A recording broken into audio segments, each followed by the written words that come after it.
पिछले एपिसोड में हमने देखा था कि ब्लड टेरिटरी और फोर अलायंस के बीच में बहुत ही ज्यादा खतरनाक वाली वॉर शुरू हो चुकी थी। दोनों एक दूसरे के ऊपर हमला करते हुए उनके साथ लड़ने की कोशिश कर रहे थे, लेकिन इसी मौके का फायदा उठाते हुए वांग उस फर्नेस को हासिल कर लेता है जो कि इमॉर्टल रैल्म के अंदर जाने की चाबी है। लेकिन जैसे ही वांग वहां पर फर्नेस को लेकर जा रहा था, उसके पीछे ब्लड टेरिटरी के लोग पड़ जाते हैं जो उसकी जान लेने की कोशिश करते हैं। लेकिन वांग ने वहां पर अपनी पावर का इस्तेमाल करते हुए सभी के ऊपर हमला किया था और वहां पर सारे लोगों को चकमा देने के बाद आसानी से वो उस फर्नेस को लेकर वहां से निकल जाता है। कोई उसे पकड़ तक नहीं पाया था, जिस वजह से वांग के पास वो फर्नेस आ चुका था। इससे वो काफी ज्यादा खुश हो जाता है, जिसके बाद यहाँ से ये एपिसोड शुरू होता है। तो इस एपिसोड की शुरुआत में वांग फोर अलायंस को खत्म करने के बाद जहाँ पर नई ब्लड टेरिटरी बनी थी उसी के इलाके में घूम रहा था। वहां पर आने के बाद उसे काफी सारे लोग दिखाई देते हैं जिनके ऊपर डेथ स्पेल कास्ट किया गया था। ऐसा लग रहा था कि उनके साथ कुछ न कुछ तो गड़बड़ी हुई है। वांग को समझ नहीं आता कि इनके साथ ये क्या हुआ है। ऐसे ही वांग आगे बढ़ते हुए जितने भी उसे चीजें दिखा दी थी सभी को वो चीजें देखते हुए जाता और इस सिटी के अंदर घूमते घूमते करीब उसने 1 साल निकाल दिए थे। 1 साल तक की वो बस इधर उधर घूम रहा था। इन 1 साल में यहाँ पर घूमने के बाद वांग को इतना पता चल चुका था कि ब्लड टेरिटरी जो यहाँ पर बनी है वो किस तरह से चलती है, इसे कौन चलाता है और क्या लोग हैं यहाँ पर। उसे यहाँ पर पता चला था कि ब्लड टेरिटरी के अंदर जितनी भी छोटी छोटी सिटी है ना, उन सभी को कंट्रोल करने वाला कोई एक बंदा नहीं बल्कि हर एक सिटी के अंदर से एक पावरफुल कल्टीवेटर को चुना जाता है जो उस सिटी का गार्डियन होता है और उसी के सर पे जिम्मेदारी होती है कि वो पूरी सिटी को यहाँ पर संभाले। उसकी परमिशन के बगैर सिटी के अंदर कोई भी काम नहीं किया जा सकता। यहाँ पर जो पावरफुल है वो लोग तो अच्छी लाइफ गुजारते हैं, लेकिन जो कमजोर है और जो मॉडल इंसान है उन्हें बिल्कुल गुलामों की तरह ट्रीट किया जाता है। इतना बुरा हाल है उनका कि जिसकी कोई हद नहीं। उन्हें इंसान कम जानवरों की तरह उन्हें ट्रीट करते हुए जबरदस्ती दिन रात काम करवाए जाते हैं और गलतियां करने पर बेरहमी से उनकी जान भी ले ली जाती है। इसके खिलाफ ना ही कोई आवाज उठाने वाला है और ना ही कोई उनके हक में बोलने वाला। सारे मॉडल्स यहाँ पर पत्थरों को तराश कर उससे मूर्तियां वगैरह बनाते हैं जिन्हें पावरफुल लोग यहाँ पर खरीदते हैं। इसी चीज से उन मॉडल्स का गुजारा चल रहा है। इससे वो खाने पीने की चीज खरीदते हैं और अपना जीवन गुजार रहे हैं। यही सारी चीजें देखते हुए वांग वहां से आगे बढ़ रहा था कि यहाँ पर तो मॉडल्स की लाइफ की वैल्यू कुछ भी नहीं है। मैंने लाइफ और डेथ के आर्टिस्टिक कंसेप्शन को बनाने के बाद डेथ के बारे में भी काफी कुछ चीजें जानी है, लेकिन यहाँ पर आने के बाद इन मॉडल्स की लाइफ को देखकर काफी अफसोस लग रहा है कि इन्हें तो यहाँ पर मार दिया जाता है, किसी को खबर तक नहीं होती। साथ ही साथ यहाँ पर जो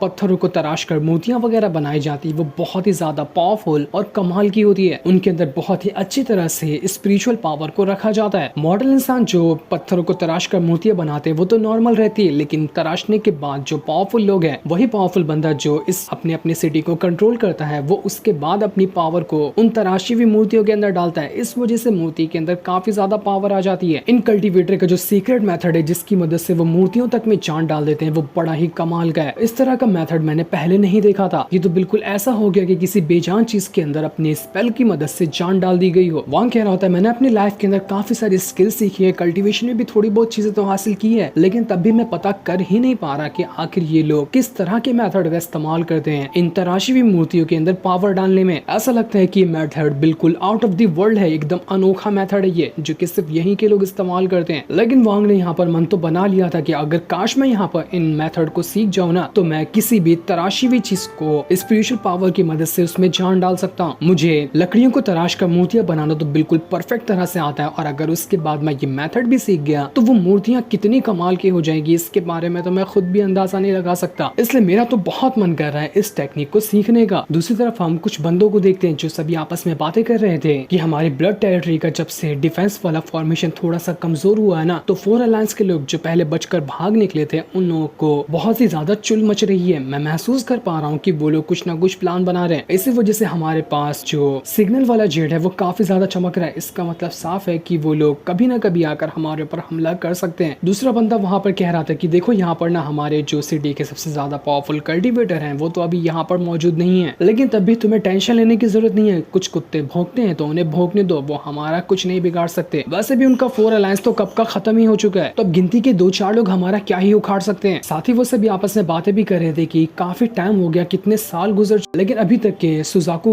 ऑर्गेनाइजेशन से कोई खबर नहीं आई। वहाँ के लोग अभी तक के हमें बता ही नहीं रहे कि रेड बटरफ्लाई और उसके साथ जितने भी एल्डर गए थे वो लोग अभी तक वापस क्यों नहीं आए। आखिर कब आएंगे वो लोग? उनके ना आने की वजह से ही हमारा जो ब्लड टेरिटरी है वो उतना ज्यादा स्ट्रॉन्ग नहीं है। दूसरा बंदा बता रहा था कि रेड बटरफ्लाई के साथ जितने भी एल्डर जो सुजाकू कंट्री गए हुए हैं वो लोग किसी तरह का मेथड सीखने के लिए गए हैं जिसे सीखना इतना ईजी नहीं होता है, तो तुम के बारे में सोचना बंद कर दो क्योंकि उन्हें वैसे भी भी काफी टाइम लगने वाला है और तब तक कि हम सभी के ऊपर ही जिम्मेदारी है कि हम हमारे ब्लड टेरिटरी को अच्छे से प्रोटेक्ट करें। एक बार अगर वो लोग वहां से वापस आ गए ना तो उसके बाद पक्का मैं दावे से कह सकता हूँ कि हमारी ब्लड टेरिटरी भी लेवल 5 की कंट्री बदल जाएगी। उसके बाद हमारे से पंगा लेने वाला कोई नहीं होगा। यही तो हमारा मेन टारगेट है कि हम अपनी कंट्री को लेवल 5 की कंट्री बनाना चाहते हैं। लेकिन बाकी लोग कह रहे थे कि आखिर कितना टाइम लगाएंगे वो लोग सीखने में, काफी टाइम लगा देंगे या फिर 100 साल लगा देंगे। इतने टाइम तक कि अगर वो वापस नहीं आए तो तब तक उनके आते आते ही हमारा जो ब्लड टेरिटरी है वो वैसे ही बर्बाद हो जाएगा। हमें अभी तो कुछ ना कुछ करना ही होगा ना। लेकिन दूसरा बंदा कहता है कि हमारे पास अभी भी करीब 100 साल तक का टाइम है। हम 100 साल के अंदर अगर अपनी ब्लड टेरिटरी को लेवल 5 की कंट्री बना लेते ना तो बहुत अच्छी बात हो जाएगी। अब मुझे पूरी उम्मीद है कि 100 साल के अंदर तो ये काम हो ही जाएगा। दूसरी तरफ हम वांग को देखते हैं जिसने